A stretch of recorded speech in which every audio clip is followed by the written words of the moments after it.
नमस्कार दोस्तों, मैं दीपक शर्मा अंग्रेज आपका स्वागत करता हूं द लीगल चैम्बर में। अब दोस्तों, आज की इस वीडियो के अंदर हम सितंबर 2023 यानी कि इसी मंथ की एक बड़ी महत्वपूर्ण जजमेंट आप सभी लोगों के लिए लेकर आए हैं और जो इस जजमेंट के अंदर क्लैरिफिकेशन दी है वो आप सभी लोगों का भी क्वेश्चन मुझसे अक्सर कमेंट सेक्शन में रहता है। अब मैं आपको क्लियर करता हूं कि आखिरकार क्वेश्चन क्या है। देखिए, लोगों का कहना होता है सर एक ही संपत्ति को पहले किसी दूसरी पार्टी को सेल एग्रीमेंट करके दे दिया और बाद में हमें सेल डीड करके वो प्रॉपर्टी बेच रहे हैं, या फिर पहले तो सेल डीड करके किसी और को बेच दिया, अब धोखे से हमें एग्रीमेंट टू सेल कर दिया गया है। अब क्वेश्चन ये आता है कि संपत्ति पर मालिकाना हक किसका रहेगा?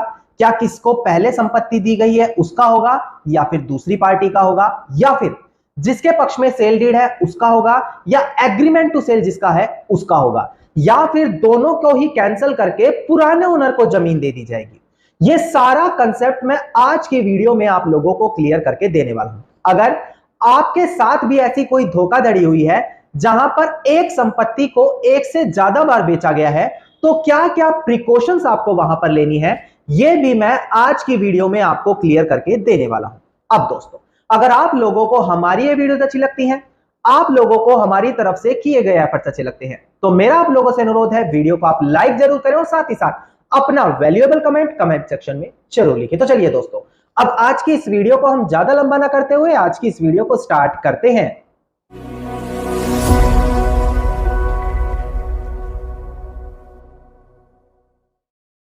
अब दोस्तों, सबसे पहले वीडियो की स्टार्टिंग में आप लोगों को एक इंपॉर्टेंट कंसेप्ट क्लियर कर दिया जाए। देखिए, अगर आप लोगों की कोई भी लीगल समस्या है, आप लोग हमारे थ्रू पर्सनली कंसल्टेशन करना चाहते हैं, तो डिस्क्रिप्शन में आप लोगों को एक नंबर दिया है, उस नंबर पर आप कॉल करके अपनी कॉल बुक कराते हुए डायरेक्टली हमारे थ्रू भी कंसल्टेशन कर सकते हैं। अब दोस्तों, हम बढ़ते हैं अपनी आज की वीडियो की ओर। देखिए, सबसे पहले हम सीधा जजमेंट पर नहीं जाएंगे, पहले कुछ बेसिक कंसेप्ट आप लोगों को क्लियर होने जरूरी है। देखिए दोस्तों, जब कभी भी एक पार्टी किसी दूसरी पार्टी को धोखे से जमीन बेचती है, तो सबसे पहला क्या कंडीशन होती है कि जब दूसरी पार्टी को जमीन बेची गई है तो उसको यह चीज जानकारी ही नहीं होती कि इससे पहले ही इस जमीन का कोई एग्रीमेंट टू सेल या फिर सेल डीड की गई है। अब इस चीज के अभाव में रहते हुए वो संपत्ति की पेमेंट करके अपने नाम या तो सेल डीड या फिर एग्रीमेंट टू सेल करवा लेता है। अब दोस्तों, क्या यहां पर अगर पहले ही वो जमीन बेची जा चुकी है,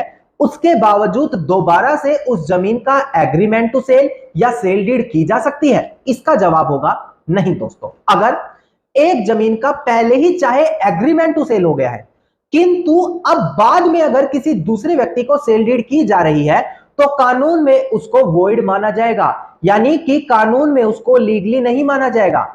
इसके पीछे का रीजन यह होता है कि जब संपत्ति को बेचने वाला ऑलरेडी किसी दूसरी पार्टी को या तो सेल डीड या फिर एग्रीमेंट टू सेल करके बैठा है, तो उसकी बाइंडिंग्स पहली पार्टी के साथ है, और जब तक वो वहां पर उन टर्म्स कंडीशंस को पूरा नहीं कर लेता या फिर वो टर्म्स कंडीशन को करने की समय सीमा पूरा नहीं हो जाती, तब तक वो किसी दूसरी पार्टी को संपत्ति बेचने का अधिकार नहीं रखता दोस्तों। इसके बावजूद भी दोस्तों, कुछ लोग धोखाधड़ी करने के चक्कर में एक संपत्ति को बार बार बेचते हैं। अब यहां से आपको क्लियर होना होगा कि अगर किसी पार्टी के पक्ष में चाहे पहले एग्रीमेंट टू सेल हुआ है, पक्की रजिस्ट्री नहीं हुई है, बस एग्रीमेंट टू सेल हुआ है, इसके बावजूद जो पहली पार्टी है जिसके पक्ष में एग्रीमेंट टू सेल हुआ है, उसी को पहले फेवर किया जाएगा जब कभी भी प्रॉपर्टी की ओनरशिप तय करने की बात आएगी। ठीक इसी प्रकार से अगर पहली पार्टी के नाम सेल डीड है, बाद में किसी और को सेल डीड या एग्रीमेंट टू सेल करके बेचा जा रहा है, तो हमेशा पहली पार्टी के ही फेवर में मैटर जाता है दोस्तों। नाउ, अब आपके मन में सवाल आएगा कि सर अगर हमारे साथ भी ऐसी धोखाधड़ी हुई है तो हम करें तो करें क्या? देखिए, सबसे पहले जो एक इंसान है जो एक प्रॉपर्टी को बार बार एग्रीमेंट टू सेल या सेल डीड कर रहा है, उसके ऊपर आपको चीटिंग और फोर्जरी के अंडर एफआईआर दर्ज कराना होगा, जैसे कि सेक्शन 420 आ गया, 468 आ गया। ये सेक्शन बात करते हैं कि जब कोई चीटिंग या फोर्जरी के माध्यम से आपसे पैसा ऐंठता है तो वो चीज चीटिंग के अंदर काउंट होती है। इसके अंदर जो पनिशमेंट की समय सीमा है वो 7 साल से की भी ज्यादा हो जाती है, यानी कि सीरियस ऑफेंस होता है। ऐसी कंडीशन में उस धोखाधड़ी करने वाले इंसान को अरेस्ट किया जाएगा और जो आपका पैसा ऐंठा गया है आप उसको रिकवरी के माध्यम से वापस ले सकते हैं विद इंटरेस्ट, यानी कि ब्याज दर के साथ। इसीलिए ये केस आपको समय सीमा के भीतर फाइल करना बहुत अनिवार्य होता है दोस्तों। और दोस्तों इसके अलावा कई बार यह भी देखा जाता है कि जैसे ही व्यक्ति के खिलाफ एफआईआर होकर अरेस्ट वारंट इशू होता है, वो तुरंत आप लोगों के पास सेटलमेंट के लिए आ जाता है। तो जितना भी आपका अमाउंट है वो आप समय रहते रिकवर कर पाएंगे ऐसी कंडीशन में बिना कोर्ट केस किए, और आप समय रहते ही अपने आप को पीछे भी हटा लेंगे। अब दोस्तों कई बार देखने को यह मिलता है कि पहली संपत्ति तो हमें बेची, उसके बाद में किसी दबंग व्यक्ति को प्रॉपर्टी बेच दी और उसने आकर जबरदस्ती कब्जा कर लिया, और अब हमें वो प्रॉपर्टी का बहुत कम दाम दे रहा है कि या तो आप इतना पैसा लो वरना जो हो सकता है वो करो। अब ऐसी कंडीशन में हम क्या करें? देखिए सबसे पहले आपको देखना यह है कि आपको पहले नंबर पर प्रॉपर्टी बेची गई है या फिर बाद में बेची गई है। अगर आपको बाद में बेची गई है तो आप सबसे पहले क्रिमिनल केस करें 420 468 और उसके बाद अपने पैसे वापस पाने के लिए रिकवरी सूट डाल दें। इसके अलावा अगर आपको पहले नंबर पर बेची गई है तो सबसे पहले देखने की बात आएगी कि आपको सेल डीड के माध्यम से बेची है या एग्रीमेंट टू सेल के माध्यम से। अगर सेल डीड आपके नाम है तो आप एक डिक्लेरेशन सूट फाइल करके suit for possession and perpetual injunction की कोर्ट से मांग कर सकते हैं, जहां पर आपके फेवर में ओनरशिप करके आपको संपत्ति का कब्जा दिलवाया जाएगा और आपको आजीवन तक संपत्ति पर कब्जा रहने की अनुमति दी जाएगी। इसके अलावा अगर आपके पास केवल एग्रीमेंट टू सेल है, सेल डीड नहीं है, तो ऐसी कंडीशन में आप suit for specific performance file कर सकते हैं। हां, अगर आपका संपत्ति पर कब्जा है, आपने एडवांस पेमेंट भी दे दी है, तो आप पार्ट परफॉर्मेंस का case transfer of property act के तहत फाइल कर सकते हैं। ये कुछ चुनिंदा केसेस होते हैं जो बेहतर ड्राफ्टिंग के साथ फाइल किया जाता है ताकि केस 100% आपके फेवर में आ जाए। दोस्तों अब अगर आप कंफ्यूज हो रहे हैं कि आपकी कंडीशन में क्या है, आपको कौन सा केस फाइल करना चाहिए, क्या आपने सही केस फाइल किया है भी नहीं किया, तो इस चीज की जानकारी आप डायरेक्टली हमारे थ्रू पा सकते हैं। आपको क्या करना है, डिस्क्रिप्शन में आप लोगों को नंबर दिया है, उस नंबर पर आप कॉल करके अपनी कॉल बुक कराते हुए डायरेक्टली हमारे थ्रू कंसल्टेशन कर सकते हैं। अब दोस्तों हम बढ़ते हैं साल 2023 सितंबर मंथ की बड़ी महत्वपूर्ण जजमेंट की ओर। सबसे पहले डिस्प्ले पर दिखाकर आपको केस टाइटल क्लियर किया जाएगा, उसके बाद केस के फैक्ट्स और बैकग्राउंड क्लियर किए जाएंगे, इसके बाद हम केस में आगे बढ़ेंगे। दोस्तों अब दोस्तों डिस्प्ले पर ध्यान दीजिएगा, केस टाइटल आपको दिखाई दे रहा होगा। केस टाइटल है हमारा Chinna Swamy Gowda versus Shivaramu CM Shivaramu and others, और रिट पिटिशन नंबर है इसका 1621 ऑफ 2022, साइटेशन नंबर है 2023 KAR 361 और डेट ऑफ ऑर्डर ध्यान दीजिएगा 13 सितंबर साल 2023, यानी कि बिल्कुल इसी मंथ का ऑर्डर मैं आप लोगों के लिए लेकर आया हूं ताकि हर जानकारी से आप अपडेट रहें। दोस्तों अब केस के फैक्ट्स और बैकग्राउंड आपको मैं क्लियर करूंगा, बड़ी ध्यान से वीडियो को देखिएगा।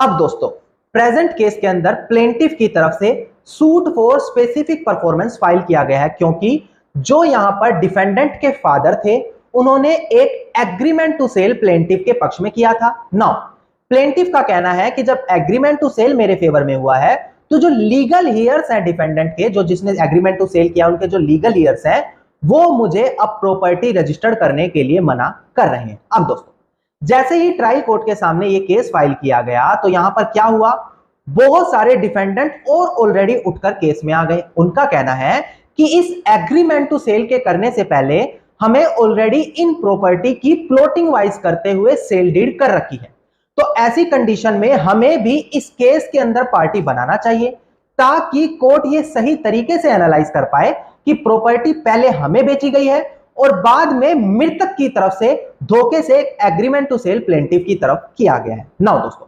यहां पर प्लेंटिफ के काउंसिल का कहना है कि ये केवल लिटिगेशन को लंबा करने के लिए डिफेंडेंट यहां पर 110 की एप्लीकेशन फाइल कर रहे हैं। 110 की एप्लीकेशन जब एक व्यक्ति किसी केस के अंदर खुद को पार्टी इंप्लीड कराना चाहता है, यानी कि पार्टी बनाना चाहता है, तो प्लेंटिफ का कहना है कि प्रेजेंट केस में ताकि केस लंबा खिंचता चला जाए, इसी वजह से ये सारे डिफेंडेंट कह रहे हैं कि हमें सेल डीड की गई है, हमें इसकी पार्टी बनाया जाए। जबकि अपोजिट पार्टी के काउंसिल का कहना है कि जो यहां पर पार्टी है वो रजिस्टर्ड सेल डीड लेकर आई है, ऐसी कंडीशन में उनको एग्रीमेंट टू सेल करने से पहले प्रॉपर्टी बेची गई है। तो अगर उन लोगों को इस प्रेजेंट केस में पार्टी नहीं बनाया गया तो कोर्ट के सामने जो रियल फैक्ट हैं, जो एक्चुअल फैक्ट्स हैं, वो कभी भी ओपन नहीं हो पाएंगे और कोर्ट ये चीज कभी समझ ही नहीं पाएगी कि जिस व्यक्ति ने एग्रीमेंट टू सेल किया था क्या उसके पास अथॉरिटी भी थी इस प्रॉपर्टी को एक बार बेचने के बाद एग्रीमेंट टू सेल करने की। इसी वजह से इन सभी डिफेंडेंट्स को यहां पर इंप्लीड करना यानी कि पार्टी बनना अनिवार्य हो जाता है। अब दोस्तों यहां पर ट्रायल कोर्ट ने 110 की एप्लीकेशन को एक्सेप्ट किया और डिफेंडेंट को यहां पर पार्टी बनना अलाउड कर दिया यानी कि उनको इंप्लीड कर लिया गया। नाउ प्लेंटिफ इस चीज से परेशान होकर आगे अपील करता हुआ ऑनरेबल कर्नाटका हाई कोर्ट के सामने पहुंचता है। अब यहां पर पिटिशनर जो है वही प्लेंटिफ हो गया। तो पिटिशनर के काउंसिल का कहना है कि प्रेजेंट केस में अगर हम एग्रीमेंट टू सेल देखें तो उसके अंदर ये कोई भी डिफेंडेंट पार्टी नहीं है। तो ऐसी कंडीशन में जब ये सूट केवल सूट फॉर स्पेसिफिक परफॉर्मेंस का है ना कि डिक्लेरेशन का है तो आखिरकार क्यों इन लोगों को पार्टी ऐड किया जा रहा है। जबकि अपोजिट काउंसिल का कहना है कि जब तक जिस व्यक्ति ने एग्रीमेंट टू सेल किया है वो वैलिडली ऑथराइज ना हो एग्रीमेंट टू सेल करने के लिए तब तक उसकी अथॉरिटी ही नहीं होगी कि वो किसी को एग्रीमेंट टू सेल कर दे। अब इस चीज को आइडेंटिफाई करने के लिए हमें पार्टी इंप्लीड करना अनिवार्य है ताकि कोर्ट के सामने यह बात आ जा सके कि जो प्रॉपर्टी ऑलरेडी बेची गई है कैसे उसको दोबारा से एग्रीमेंट टू सेल किया जा सकता है। तो यहां पर कोर्ट को यह आइडेंटिफाई करने की आवश्यकता रहेगी कि क्या जो पहले सेल डीड हुई है वो वैलिडली हुई है या फिर नहीं। और अगर एक बार एक प्रॉपर्टी को वैलिड सेल डीड के माध्यम से बेचा जा चुका है तो कैसे उसको दोबारा से एग्रीमेंट टू सेल किया जाएगा। और अगर उसको दोबारा से एग्रीमेंट टू सेल नहीं किया जा सकता तो जो एग्रीमेंट टू सेल करने वाला व्यक्ति है वो तो इसके लिए लीगली ऑथराइज नहीं था तो ऑटोमेटिकली प्लेंटिफ का केस ये वीक हो जाएगा। इसी वजह से हमें यहां पर डिफेंडेंट के तौर पर ऐड करना अनिवार्य हो जाता है। अब दोस्तों यहां पर दोनों पार्टीज के आर्गुमेंट्स को सुनने के बाद ऑनरेबल कर्नाटका हाई कोर्ट ने भी यही पाया कि अगर एक पार्टी का वैलिड ओनर जानना है तो सभी डिफेंडेंट को बराबर सुनना अनिवार्य है। क्योंकि अगर ऑलरेडी ये प्रॉपर्टी डिफेंडेंट को बेची जा चुकी है तो जिससे प्लेंटिफ ने एग्रीमेंट टू सेल किया है उसके पास अथॉरिटी ही नहीं बनती थी कि वो अब एग्रीमेंट टू सेल के माध्यम से प्रॉपर्टी प्लेंटिफ को दे दे। और अगर वो अथॉरिटी ही उसके पास नहीं बनती थी तो सूट फॉर स्पेसिफिक परफॉर्मेंस भी सुनवाई योग्य नहीं रहेगा। और अगर प्रॉपर्टी का रियल ओनर पता करना है कि किसके पास अथॉरिटी है तो सभी पार्टीज को इंप्लीड करना अनिवार्य हो जाता है। और यहां पर ट्रायल कोर्ट ने उनको 110 की एप्लीकेशन के थ्रू इंप्लीड करते हुए कोई भी गलती नहीं की क्योंकि सभी पार्टीज को प्रेजेंट केस में सुनना अनिवार्य हो जाता है। अब दोस्तों कर्नाटका हाई कोर्ट ने भी इस चीज को वैलिड माना कि सभी को पार्टी ऐड किया जाएगा। अब दोस्तों इस ऑर्डर से आप क्या समझेंगे, देखिए यहां पर प्रेजेंट केस में पहले ही प्रॉपर्टी को सेल डीड के माध्यम से बेचा गया है, बाद में एग्रीमेंट टू सेल किया जा रहा था। तो पार्टी क्या कर रही थी, केवल और केवल suit for specific performance file कर रही थी इस चीज को छिपाते हुए कि प्रॉपर्टी ऑलरेडी बेची जा चुकी है। तो यहां पर वो सीधा अपने फेवर में ऑर्डर कराना चाह रही थी। तो ऐसी कंडीशन में अगर जो ऑर्डर होता वो इनकम्प्लीट माना जाता क्योंकि प्रॉपर्टी तो पहले ही बेची जा चुकी है। तो प्रेजेंट केस से आप ये चीज समझे होंगे कि अगर एक प्रॉपर्टी को पहले ही चाहे एग्रीमेंट टू सेल या सेल डीड के माध्यम से दे दिया गया है तो इस प्रॉपर्टी को दोबारा नहीं बेचा जा सकता।